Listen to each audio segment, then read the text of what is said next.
कर्मण्येवाधिकारस्ते मा फलेषु कदाचन मा कर्म फल हेतुर्भूः मा ते संगोस्त्वा कर्मणि।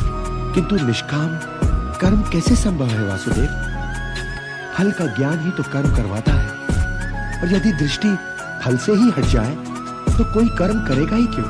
कोई कर्म इसलिए करेगा पार्थ कि कर्म के बिना तो जीवन संभव ही नहीं। कुछ तो करोगे ही, या भोजन करोगे या नहीं करोगे, या भूखे को भोजन करवाओगे या नहीं करवाओगे, या युद्ध करोगे या नहीं करोगे। तुम्हारे पास तो केवल यही विकल्प है कि तुम क्या करो या क्या ना करो, परंतु परिणाम तुम्हारे वश में नहीं है पार्थ। कर्म फल तुम्हारे वश में नहीं है। तुम्हारे अधिकार की सीमा इस विकल्प पर समाप्त हो जाती है कि तुम युद्ध करोगे या नहीं करोगे, किंतु युद्ध का परिणाम तुम्हारे हाथ में नहीं है। यदि तुम विजय चाहो भी तो यह आवश्यक नहीं कि विजय तुम्हारी ही हो जाए, तुम्हारी पराजय भी हो सकती है। किंतु यदि तुम विजय से मोहित नहीं होगे तो पराजय से भी नहीं घबराओगे। यदि तुम ये सोचो पार्थ कि चाहे विजय हो चाहे पराजय, किंतु तुम तो केवल इसलिए युद्ध कर रहे हो कि युद्ध करना तुम्हारा कर्तव्य है, तो विजय के सुख या पराजय के दुख का प्रश्न ही नहीं उठता। और जो न विजय से सुखी हो और न पराजय से दुखी, वही स्थित प्रज्ञ है। इसलिए हे पार्थ, कर्म के प्रतिफल की चेष्टा न करो। तुम तो केवल वही करो जो तुम्हारे वश में है, अर्थात अपने धर्म का पालन करो। यही कर्मयोग है पार्थ, यही कर्मयोग है।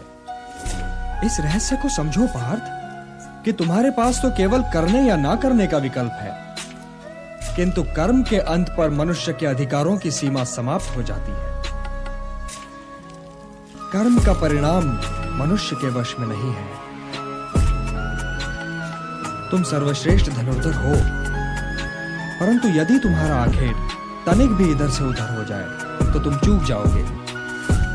तुम्हारा अधिकार तुम्हारे वाण संधान पर है, तुम्हारा अधिकार तुम्हारी दृष्टि पर है, परंतु उस मृग पर तुम्हारा कोई अधिकार नहीं जिसकी ओर तुम बाण चला रहे।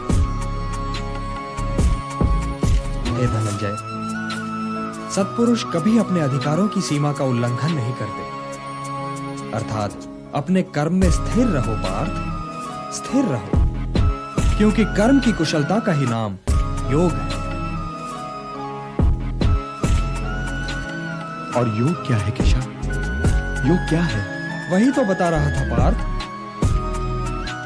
योग कर्म का कौशल है, मोह का त्याग कर्म का कौशल है, मोह से मुक्त होकर अपने कर्तव्य का पालन करना कर्म का कौशल है, सफलता और असफलता दोनों ही में समान रहना कर्म का कौशल है।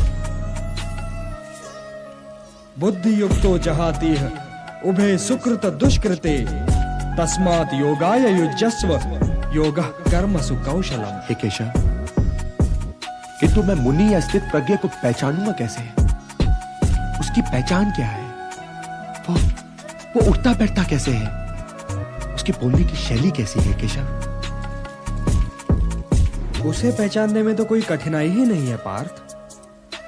प्रजहाति यदा कामान सर्वान् पार्थ मनोगतान् आत्मन्येवात्मना तुष्टः स्थित प्रज्ञस्तदोच्यते। उसी की भांति तुम अपनी कामनाएं त्याग दो, अपनी व्यक्तिगत अभिलाषाओं से मुक्त हो जाओ, सुख दुख से परे होकर अपने स्वयं में संतुष्ट हो जाओ पार्थ। तो ना तुम्हें दुख की अग्नि जला सकेगी और न सुख की वर्षा तुम्हें भिगा सकेगी। हे पार्थ, स्थित प्रज्ञ वो मुनि है जो सुख और दुख दोनों ही में समान भाव रखता है, और कोई उसका ये संतुलन तोड़ भी नहीं सकता। जब उसके शब्द बाहर निकलते हैं तो मन में तैरते दुख और सुख से बाहर नहीं निकलते, बल्कि आत्मा की अथाह गहराइयों से बाहर निकलते हैं। वो मोह की भाषा नहीं बोलता, वो निष्काम कर्म की भाषा बोलता है। वो जब बैठता है तो कछुए की भांति अपने भीतर सिमट कर बैठता है और अपने स्वयं ही को दुर्ग बना लेता है। अर्थात उसकी इंद्रियां उसके वश में होती है, और अपनी इंद्रियों को केवल वही अपने वश में कर सकता है जिसका अपना मन अपने वश में हो। हे पार्थ, ध्यायतो विषयान् पुंसः संगस्तेषु उपजायते, संगात् संजायते कामः, कामात् क्रोधो विजायते। क्रोधात् भवति सम्मोहः, सम्मोहात् स्मृति विभ्रमः, स्मृति भ्रंशात् बुद्धिनाशो, बुद्धिनाशात् प्रणश्यति। हे पार्थ, सामान्य पुरुष विषय का ध्यान करता है और विषय का ध्यान उसे आसक्त बना देता है।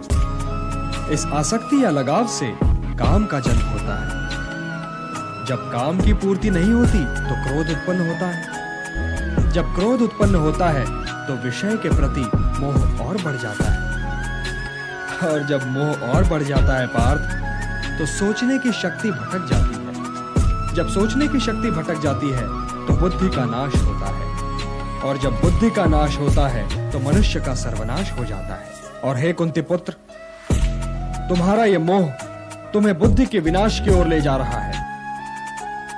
तनिक सोचो पार्थ कि जिसके पास बुद्धि ही ना होगी उसे शांति कैसे मिल सकती है?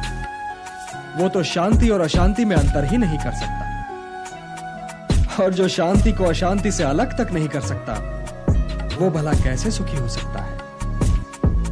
हे पार्थ, जैसे पवन के झोंके नाव को भटका देते हैं, वैसे ही कामनाएं बुद्धि को भटका देती हैं। इंद्रियाणाम हि चरताम यन्मनो अनुविधीयते, तदस्य हरति प्रज्ञाम, वायुर्नावम इवाम्भसि।